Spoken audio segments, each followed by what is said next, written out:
E cadê o tal plano B do governo federal para criar um novo programa social, hein? É de novo a discussão sobre como vai ser esse novo programa, de fato ele vai para frente e principalmente de onde sairá o dinheiro. Aparentemente, o governo já está aposentando aquela possibilidade de usar dinheiro não pago de precatórios, ou seja, de empurrar uma dívida assumida e determinada pela justiça com a barriga para criar esse projeto social. E ontem, o vice-presidente Hamilton Mourão foi aqui de uma sinceridade que até dói quando fala a respeito disso. Segundo ele, talvez não tenha saído dessa situação, não. Não tem de onde tirar. Ou você vai cortar gastos em outras áreas e transferir esses recursos para esse programa, ou então você vai sentar com o Congresso e propor algo diferente, uma outra manobra, que seja, por exemplo, fora do teto de gasto, com um imposto específico para isso, e que seja aceito pela sociedade como um todo.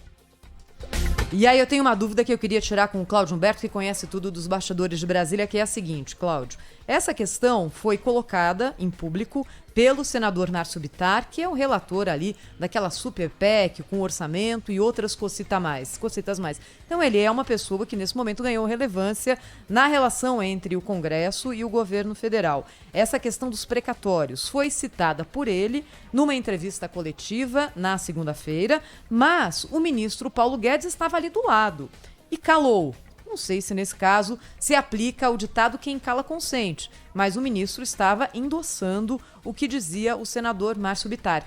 Da onde, dentro do governo, nasceu essa ideia de uso de precatórios e de Fundeb? Porque agora ninguém quer ser mais o pai da criança, né, Cláudio? Isso, na verdade, nasceu naquele dia, né, que você está se referindo, na segunda-feira, foi o dia em que o presidente recebeu os líderes partidários no Palácio da Alvorada. E se discutiu sobre isso, se discutiu sobre as saídas, né, ou as fontes de financiamento possíveis. E aí não houve consenso. O único consenso que houve foi exatamente isso. Não se sabe ao certo quem foi que deu a ideia. Parece ter sido o próprio senador Márcio Bittar, e ninguém discordou dela, né? A utilização de precatórios e também de recursos do Fundeb, que estão fora do teto de gastos, para o financiamento desse programa. E é por isso que ele falou. Aquela coisa ali da coletiva ou da declaração pública é uma coisa organizada pelo próprio presidente da República, né? Ele quis mostrar que estava ali o Poder Executivo ao lado do Poder Legislativo, buscando soluções, etc. e tal. Então, não só o ministro da Economia calou nessa hora, como também o presidente da República. Todo mundo caladinho, ninguém falou nada, né? Depois é que as coisas começaram o Ministério da Economia foi então verificar isso, né? Na verdade, eu acho que eles tinham que dar uma verificada, inclusive do ponto de vista legal, se aquilo podia, se não podia. O Ministério da Economia acabou descartando essa hipótese, né? Meio que, ideia ruim, ideia que pega mal, exclusividade do Ministério da Economia, alto lá, né? Então, assim, o ministro então deu uma declaração descartando completamente essa possibilidade.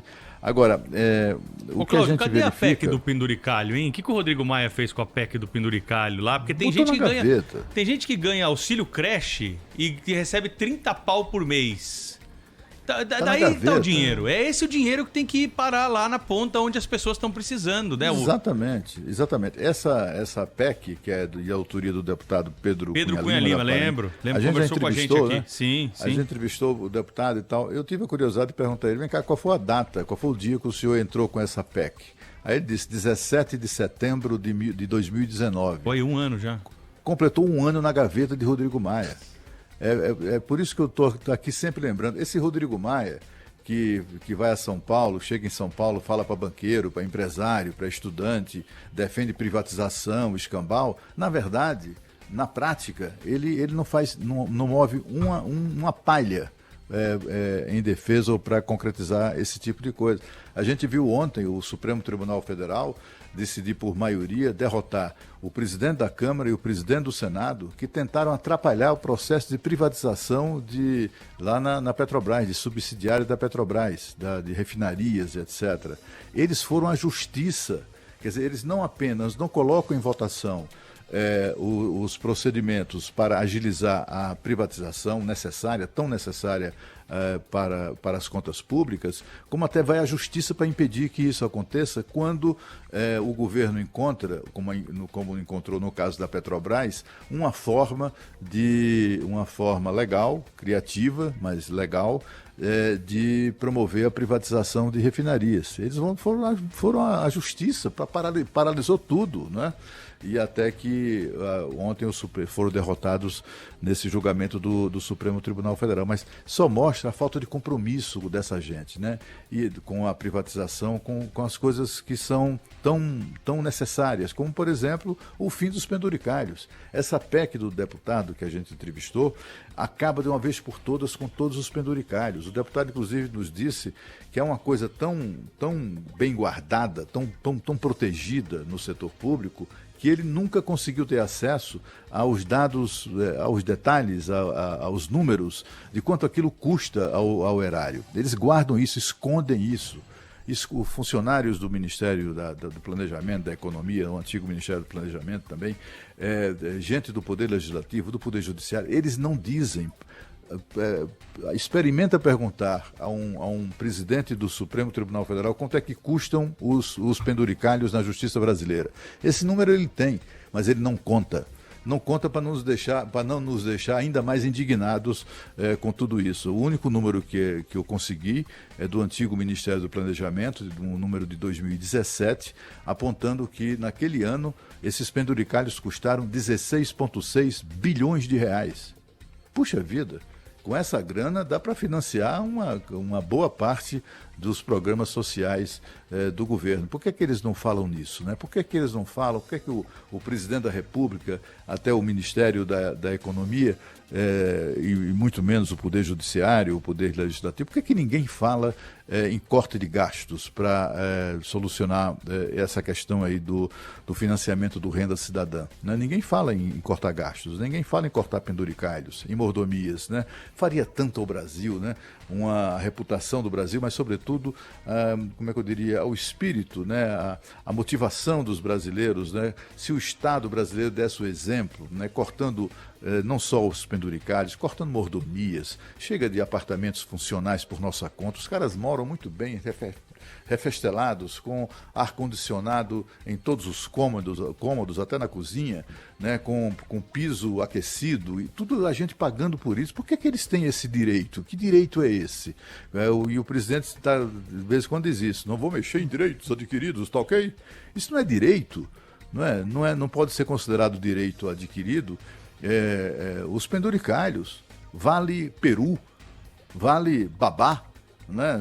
Sabe, auxílio creche, como lembrou o Pedro, para quem ganha 30 mil reais por mês. Ora, vamos para o inferno. Por que nós temos que pagar? Tem auxílio babá, os caras têm filho e nós é que pagamos a babá, sabe? Esse tipo de coisa que o Estado brasileiro não se movimenta para acabar, né?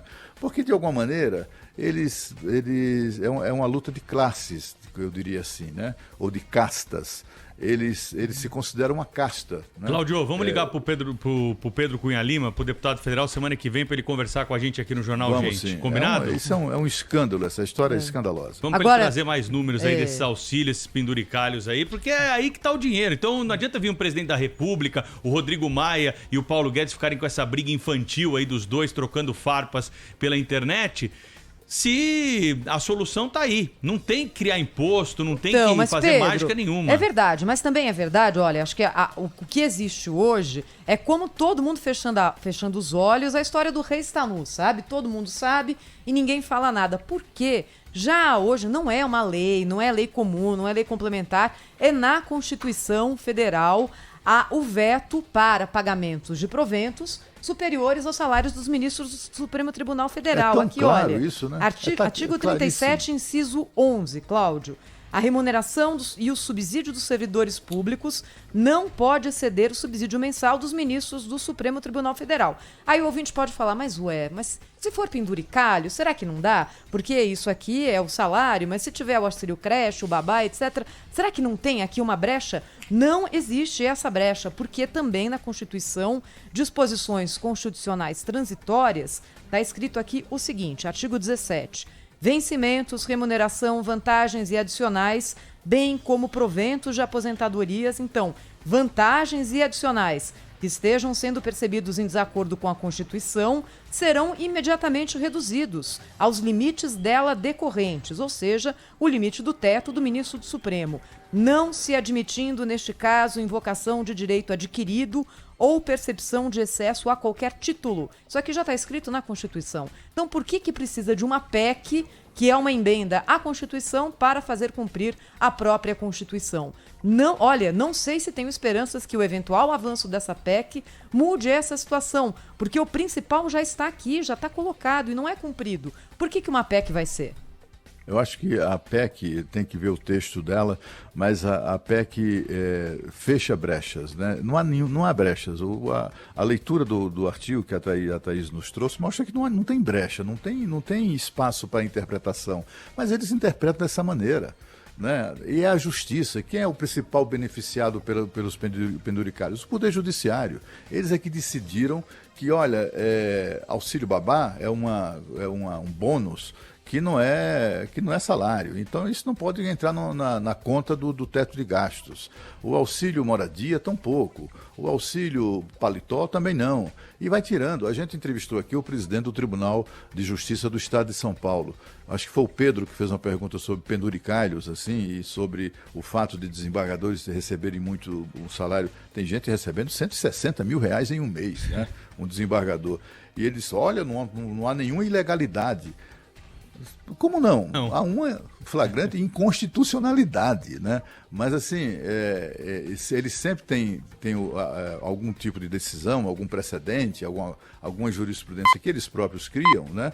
Para justificar o avanço no dinheiro público de maneira absolutamente desavergonhada, como acontece, aliás, nos três poderes, mas o Poder Judiciário é particularmente ávido nessa área.